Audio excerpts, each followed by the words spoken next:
बोलिए शिव गुरु महाराज की जय, सच्चे दरबार की जय हो। और आइए सभी लोग इस शिव चर्चा में जुड़िए और नए नए भजनों का आनंद लीजिए। हम सभी गुरु बहिना आज शिव चर्चा में उपस्थित हुए हैं। आके हाजिरी लगाइए और शिव गुरु का दया पाइए। बोलिए साचे दरबार की जय।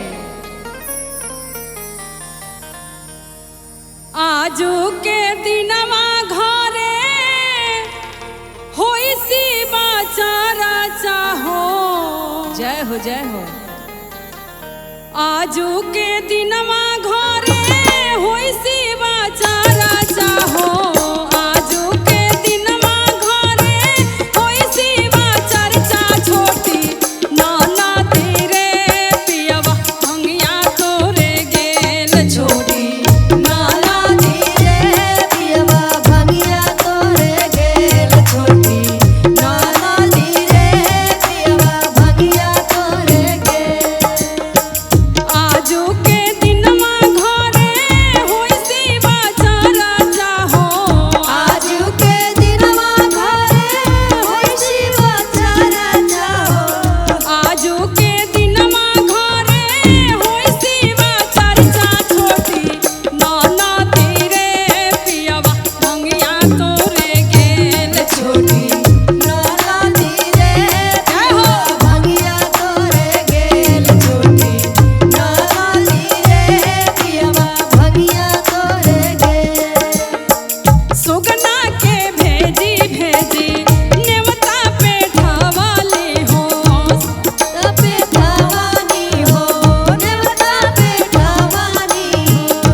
बोलिए हर हर महादेव की जय। आइए बहिना शिव गुरु से प्रीत लगाइए। जो ये दे देंगे वो संसार में कोई नहीं दे सकता है। और कुछ नहीं यहाँ रहेगा प्रिया जी, कुछ नहीं रहने वाला है। यही शिव गुरु का किया हुआ भजन साथ में जाना है। आइए भजन के माध्यम से सुनाते हैं। सुनाइए। प्रीत लगा लो शिव गुरुवर से, उनका दिया ये चोला है। प्रीत लगा लो शिव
आइए बहिना, शिव गुरु के चरणों में बारंबार प्रणाम कीजिए, साहेब दीदी के चरणों में बारंबार प्रणाम कीजिए और इस चर्चा में अपना नाम जोड़िए, नामों का घोषणा करवाइए, क्योंकि शिव गुरु का दया जो है हम सभी पे हुआ है। हम सभी अपना अनुभव बताते हैं और आप लोग भी शिव को गुरु बनाइए और उनका दया पाइए। एक बार की बात है, हमारे साहेब जी चर्चा करने गए थे किसी क्षेत्र में। अब हम लोग इतने ज्ञानी तो नहीं हैं, साहेब जी को देखे भी नहीं हैं, यूट्यूब चैनल वगैरह पे देखते हैं, उनके फोटो की पूजा करते हैं, लेकिन उनको रियल में नहीं देखे हैं, लेकिन उनका चर्चा सुनते रहते हैं। तो साहेब जी जब चर्चा करने गए थे किसी गांव में, तो एक शिष्या थी गुरु बहिना, वो उनकी बड़ी सेवा करती थी। सुबह शाम खाना ला के देना, उनका सारा ख्याल रखना कि बाबा नहा लीजिए और चाय पानी सारा चीज़ का बेचारी देखभाल करती थी। और 1 महीना साहब जी को उस गांव में रहना था। तो एक दिन साहब जी बोले कि ये बहिना, तुम मेरा इतना सेवा करती हो, अगर तुम्हारे लायक कोई काम हो तो मुझे भी बता दो, मैं भी कर दूंगा। तो बहिना बोली, बाबा आप सबके आशीर्वाद से और महादेव का दिया हुआ तो सब कुछ है मेरे पास, पर मेरे पास कोई संतान नहीं है। अगर हो सके तो महादेव से अर्जी थोड़ा लगा दीजिएगा। तो साहेब जी बोले ठीक है ठीक है। और जब 3 घंटा का चर्चा साहेब जी रोज करते थे उस मंच पे, और गांव के लोग आके सुनते थे उस चर्चा को। फिर साहेब जी ने रात को जब 3 सूत्र करने बैठे तो महादेव जी उनको साक्षात दिखते थे, उनकी बातें होती थी। फिर साहेब जी ने उस गुरु बहिना के लिए बोला, महादेव आपकी शिष्या है जो मेरी बहुत सेवा कर रही है, अगर हो सके तो उसकी पुकार सुन लीजिएगा। तो जब वो सुबह उठे तो उनको अपने अंदर जिज्ञासा हुआ कि इस बहिना के नसीब में संतान सुख नहीं लिखा हुआ है। तो वो बहुत दुखी हुए और जब आसन लगा गुरुजी का, चर्चा शुरू हुआ, वो बहिना आके बैठी। साहेब जी उसको बुलाए और बोले कि देखो बहिना, तुमने मेरा सेवा किया, उसके लिए बहुत बहुत धन्यवाद, और आज से मेरा खाना पीना तुम मत लाना, क्योंकि जो चीज़ तुम्हें चाहिए वो तुम्हारे नसीब में नहीं लिखा हुआ है, मैंने देख लिया है। आज से तुम छोड़ देना, जो जिसने मुझे बुलाया है वो खाना दे चाहे ना दे, मैं व्यवस्था कर लूँगा, लेकिन तुम मत लाना। वो बहिना रोने लगी और बोली बाबा कोई बात नहीं। और शाम को गई घर तो फिर अच्छा सा 56 प्रकार बना के और साहेब जी के लिए लाई। साहेब जी आश्चर्य में पड़ गए कि इसको मना करने के बाद भी ये नहीं मान रही है, मेरा सेवा कर ही रही है। और जितने दिन साहेब जी उस गांव में रहे, वो बहिना ने उनका पूरा सेवा किया। जब साहेब जी जाने लगे तो उस बहिना को देख के उनके आंख से आंसू गिर गया। फिर साहब जी तो चले गए और उस गांव का नियम था जो 4 साल में एक बार शिव चर्चा होता था। जब दोबारा साहब जी आए उस गांव में तो शिव चर्चा करने, तब उनको एक लड़का खाना लाता था, एक लड़का और उसके साथ में एक लड़की खाना लेके आती थी। तो बाबा साहेब जी सोचे जो हो सकता है गुरु बहिना सोच सोच के कहीं मर गई होगी, दुखी हुई होगी, बेचारी चली गई होगी दुनिया से। और 3-4 दिन जब बीता और वो बालक और वो लड़की बहुत सेवा करती थी, तो साहब जी बोले कि ए बाबू, तेरा नाम क्या है, तेरा घर कहाँ है, तेरे माता पिता कहाँ हैं? तो वो बच्चा बोला जे साहब जी, पापा तो हमारे परदेश रहते हैं, लेकिन मम्मी को टाइम नहीं मिलता कि वो कुछ करे, सो हमारा यहाँ घर है। बोले कोई बात नहीं, तुम मुझे अपने घर ले चलो। साहब जी जब उसके घर गए, उस बालक के घर गए, तो वही गुरु बहिना मिली जो इनको 4 साल पहले सेवा करती थी। वही गुरु बहिना मिली और साहब जी का चरण पकड़ के रोने लगी। बोले कि साहब जी, आप तो बोले थे, लेकिन मैं फिर भी दुखी नहीं हुई। तो इसीलिए बहिना कहा गया है कि कर्म आपका लिखा हुआ नसीब, अगर दुख लिखा गया है तो वो सुख में बदलेगा, लेकिन आपको कर्म करते रहना है, कर्म नहीं छोड़ना चाहिए इंसान को। इसलिए आइए और शिव के चरण में जुड़िए, जरूर फल मिलेगा, आज नहीं तो कल मिलेगा। बोलिए साचे दरबार की।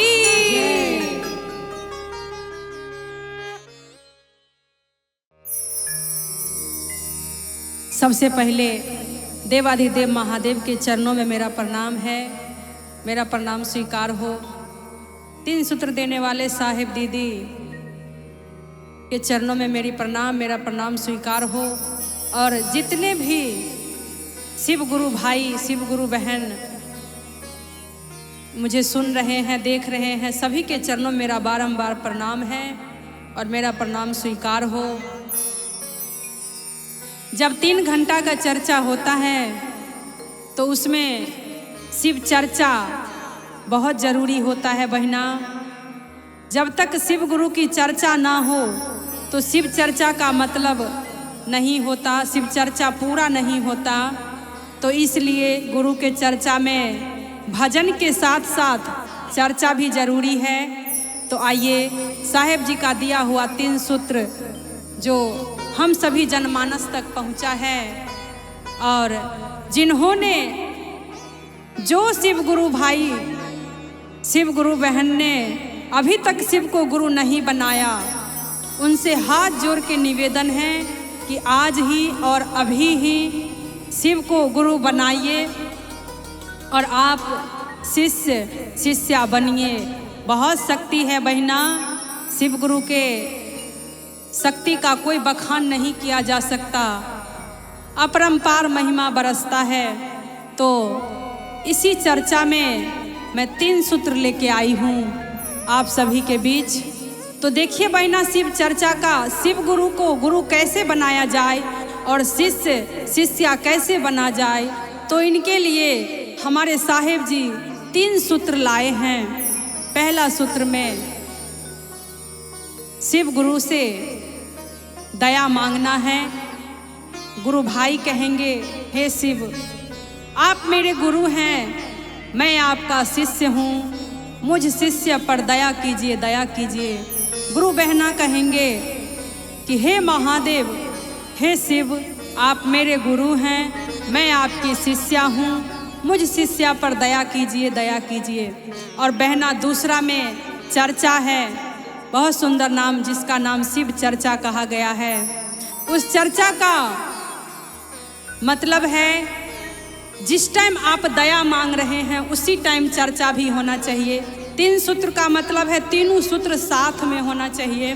तो चर्चा कैसे कहेंगे, क्योंकि हम सभी घर में कभी अकेले होते हैं या घर के जो भी सदस्य हैं वो शिव गुरु को गुरु नहीं मान रहे हैं, शिष्य शिष्या नहीं बने हैं। अगर हम बन गए हैं तो दूसरा विधान जो है चर्चा, वो हम ऐसे कहेंगे कि हे माँ धरती, आकाश, साधु संत, जीव जंतु, पेड़ पौधा, मैंने अपने जीवन में शिव को गुरु बनाया है, मुझ पे अति कृपा हुआ है।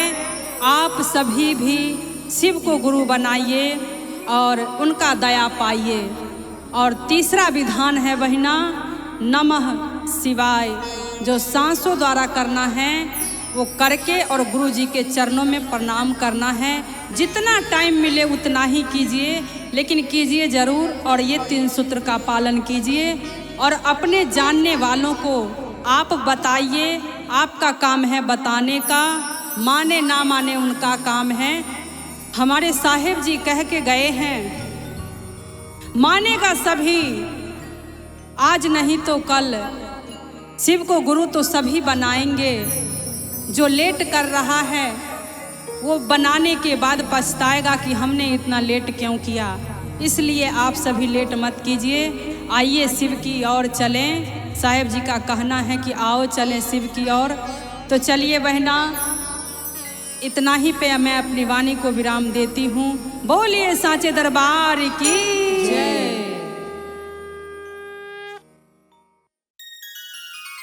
बोलिए शिव गुरु महाराज की जय। और आज शिव चर्चा में, हाँ, शिव गुरु के दरबार में हम सभी बहना के साथ में धर्मेंद्र भैया, राजन भैया जय हो, और ये धर्मेंद्र भैया के भाई ढोलक वाले, पैड वाले, सभी लोग यहाँ के हाजिरी लगा रहे हैं। जय हो। शिव गुरु से दया मांग रहे हैं। और आज भोले जी एगो सूचना देलन हो का आज गौरा जी के रसगुल्ला खिलाई। जय हो जय हो जय हो जय हो। जलेबी नहीं गौरा जी खिलाओ। रूसलबाड़ी, हाँ आज रसगुल्ला खिला के गौरा के मनाई है। हाँ, रोज जलेबी खात रहली, आज रसगुल्ला खिला। हाँ कहनी गौरा मैया, हाँ, का कहनी कि जब जब हम चर्चा में जाइले जय हो, तो देखी ले कि सब शिष्या बहिन जिलेबी खाली, जय हो जय आ हो। हमरा के तरह खाली भांगे पिसवावता। खाली भांगे पिसवा। तो भोला जी कहली हाँ, मत चिंता करा, जलेबी ना रसगुल्ला आज खिलाए। रसगुल्ला खाए के मिली। बोलिए साचे दरबार की जय हो। आरा जइबू आ पटना जइबू, जय हो जय हो। अरे घूमबू शहर मोहल्ला में, जय हो।